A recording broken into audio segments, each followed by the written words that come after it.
महत्वाची बातमी आपण सुरुवातीलाच पाहणार आहोत. शरद पवारांचं ट्विट मी वाचलं. सुप्रिया सुळे आणि रोहित पवारांचं ट्विट राजकीय आहे अशी टीका उद्योगमंत्री उदय सामंत यांनी केलेली आहे. कुठलीही कंपनी स्थलांतरित झालेली नाही. मीही कुठेही पळून जाणार नाही. चाकणबद्दल मी आढावा घेतच राहणार आहे असं वक्तव्य उद्योगमंत्री उदय सामंत यांनी केलंय. शरद पवार साहेबांच्या ट्विटला मी बांधील आहे. शरद पवार साहेबांच्या ट्विटच्या संदर्भात मी चर्चा केलेली आहे. जे राजकारण करतायत त्यांचं राजकारण त्यांना लक्षलाभ हो. शरद पवार साहेबांच्या ट्विटला मी बांधील आहे. शरद पवार साहेबांच्या ट्विटच्या संदर्भात मी चर्चा केलेली आहे. जे राजकारण करतायत त्यांचं राजकारण त्यांना लक्षलाभ हो. 1 तारखेला आम्ही मुंबईमध्ये आंदोलन करणार आणि आंदोलनाआधी सर्व ओबीसी नेत्यांना आम्ही भेटणार अशी माहिती ओबीसी आंदोलक लक्ष्मण हाके यांनी आता दिलेली आहे.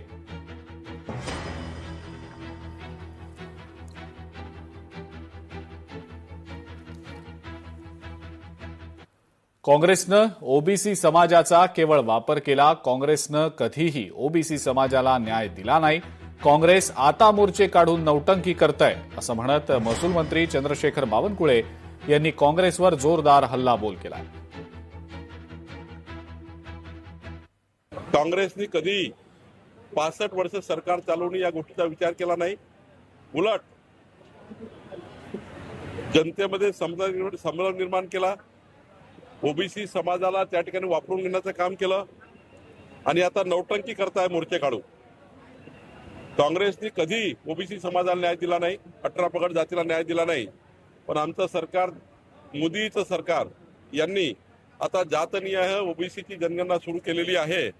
त्यामुळे एक मोठा फायदा सर्व 18 पगड जातीला होणार आहे. सर्व समाजाची जातनिहाय मोजणी होणार आहे. जातनिहाय जनगणना होणार आहे आणि एक मोठा ऐतिहासिक निर्णय झालेला आहे.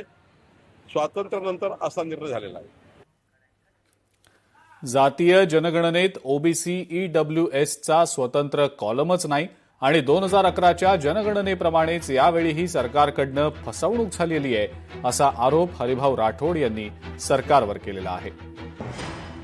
7-8 हजार जाती ज्या देशामध्ये आहे त्याचं कोड नंबर दिला नाही. त्याचं कुठल्याही प्रकारचं विश्लेषण करण्याचं काही प्रकार नाही त्याच्यामध्ये. त्याच्यामुळे जात जरी आता लिहिली, इन्युमिनेशननी जरी जात टाकली तरी जे कॉम्प्युटर बसून करतील त्यांना काय करणार आहे त्यातलं.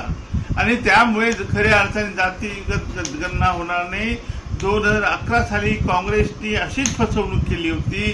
तीच फसवणूक सरकार याही वेळेस करत आहे आणि त्यामुळे खऱ्या अर्थाने जातीची आखणी तुम्हाला मिळणार.